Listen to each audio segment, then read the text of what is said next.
ainda estamos naquele período de observação, de prospecção, mas de análise. Isso deve ser uma coisa de futuro, poder usar a finasterida. E a associação das duas drogas, você acha recomendável? Exato. Então, dependendo do sintoma do paciente, tem uma próstata maior e com sintoma obstrutivo importante, você pode associar a finasterida com os alfa-bloqueadores.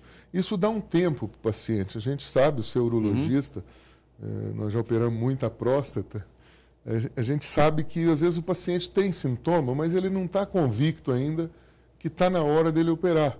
Ele pode usar esse remédio durante 1 ano, 2, 3, depende do tempo que isso funcionar, e depois ele pode operar mais tranquilidade, com mais paz de espírito. Eu me lembro, num dos congressos que a gente frequentou, não me lembro agora o nome do médico francês, que contava a história de um executivo que quis antecipar a sua cirurgia porque ele se incomodava.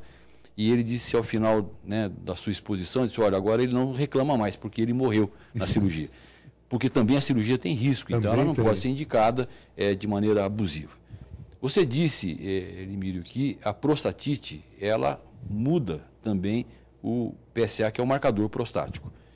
É comum que a gente chegue e encontre um paciente que teve uma elevação prostática, uma elevação do PSA, não tem uma história de prostatite. Ainda assim, era recomendável, ou muitas vezes eu próprio me utilizei do tratamento da prostatite, que não estava diagnosticada, porque não tinha tido o quadro febril da prostatite aguda, e em muitos momentos esse tratamento fez o PSA voltar ao normal e foi até dispensada a biópsia. Essa conduta ainda prevalece? De você tratar num indivíduo ou tentar durante pelo menos 1 mês ou 2 meses, levando em conta que o tumor cresce lentamente, vale a pena continuar tratando inicialmente para ver se o PSA volta ao normal e aí você evita a biópsia, ou a biópsia é tão simples que vale a pena fazer já desde o princípio? Essa conduta ainda é um pouco discutível. Se o paciente não tem nenhum sintoma, teve uma elevação do PSA não tão intensa, mas subiu, dando um tempo, o PSA, na realidade, ele pode subir de 0,4 a 0,75 ao ano.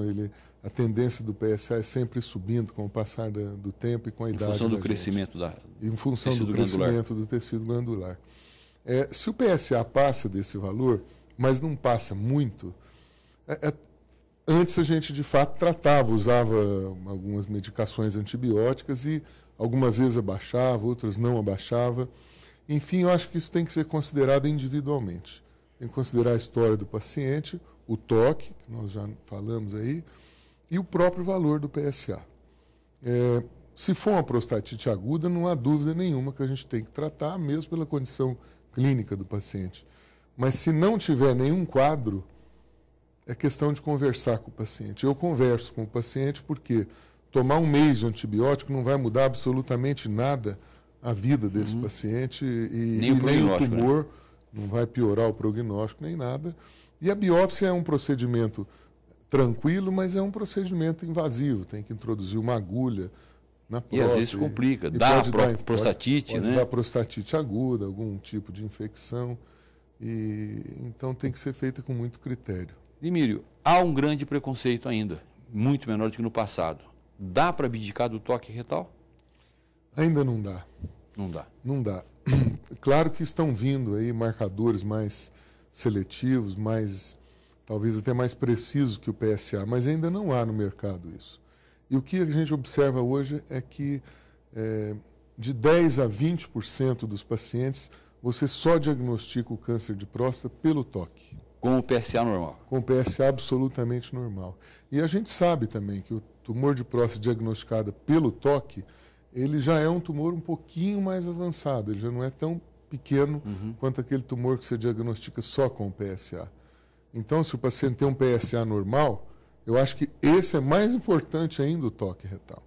Emílio, feito o diagnóstico, a biópsia confirmou a presença de um tumor, os exames mostraram que o tumor está localizado, restrito à glândula.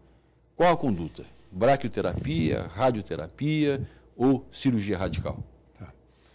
Então, o tumor clinicamente localizado, que você se referiu, na realidade depende da idade do paciente, depende da condição clínica dele, se é um paciente rígido, se tem alguma contraindicação cirúrgica ou não, mas considerado isso tudo, de um modo geral, o tumor clinicamente localizado ele pode ser tratado com cirurgia ou radioterapia. A cirurgia nós dividimos em cirurgia aberta, que é a clássica, que é a que se faz hoje, o número é enorme. Pra você ter uma ideia, no Hospital dos Servidores a gente faz uma média de 150 prostatectomias radicais por ano, um número grande. Maravilha. E pode ser feita também por via laparoscópica. A via laparoscópica ela oferece uma recuperação mais precoce, com menos dor no pós-operatório. E dentro da laparoscópica, hoje, aqui no Brasil, desde abril do ano passado, se iniciaram a chamada cirurgia, a prostatectomia radical laparoscópica, assistida por robô, que essa é a última palavra em cirurgia prostática. O robô, na realidade, o que ele nos permite ele tem as pinças que são comandadas pelo cirurgião, elas exibem os mesmos movimentos do punho humano e com isso facilita você fazer a cirurgia por via laparoscópica. Nós temos no IANSP essa alternativa? Nós não temos o robô. Aqui no Brasil chegou o ano passado, em abril, fim de março, no Hospital Albert Einstein e no Hospital Sírio-Libanês. Nós fizemos a primeira prostatectomia robótica no Albert Einstein há mais ou menos um ano atrás e hoje me parece que o número está em 100 e poucos casos já realizados. Um dos impedimentos é o custo. É o custo, que com certeza, como tudo que aconteceu na medicina, hoje não se opera mais uma vesícula aberta, a menos que tenha indicação. E no início eu tinha o problema do custo, que era caro. Eu acredito que com o passar dos anos aí, o robô também deve cair o custo. Emílio, o que ajuda, o que define a opção pela cirurgia aberta é radioterapia? Bom, então aí, essa é uma forma, é a cirurgia, nós já falamos aqui mais ou menos o que é melhor na laparoscópica, o que é melhor na aberta. Nos Estados Unidos hoje são dados 70% das cirurgias hoje, prostatectomias radicais nos Estados Unidos, são feitas usando o robô. Melhora a incontinência, a impotência? Cientificamente a gente não tem esse dado, mas os resultados são no mínimo iguais da cirurgia aberta. Agora, quando definir? Essa é uma discussão entre urologistas e radioterapeutas, mas o que é importante saber, e é importante a população saber, que as duas formas tratam muito bem o tumor de próstata localizado. As complicações são equivalentes? As complicações não são muito... Tem algumas diferenças. Por exemplo, em relação à incontinência urinária, a radioterapia praticamente não apresenta incontinência urinária. Em relação à impotência, os números são muito próximos, com uma diferença. O paciente que se opera de câncer de próstata, na cirurgia, se ele desenvolver disfunção erétil, ele vai desenvolver logo no primeiro mês e ele pode melhorar com o passar do tempo. A radioterapia é o contrário. Como ela tem um efeito cumulativo, às vezes o paciente fica muito bem 1 ano ou 2 e depois ele passa a ter a impotência. Hoje, com os métodos modernos de radioterapia, diminuíram muitos os efeitos colaterais.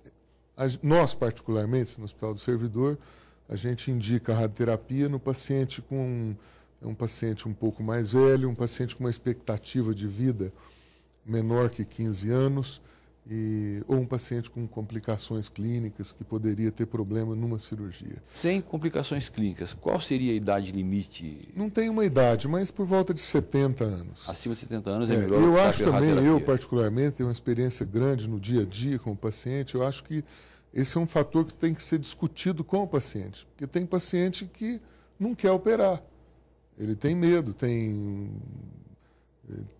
enfim, ele não aceita a cirurgia, sendo que ele sabe que a radioterapia dá um resultado parecido, traz resultados muito próximos. Talvez a radioterapia perca um pouco da cirurgia depois de 10 anos de aplicação. Isso é um conceito relativamente antigo.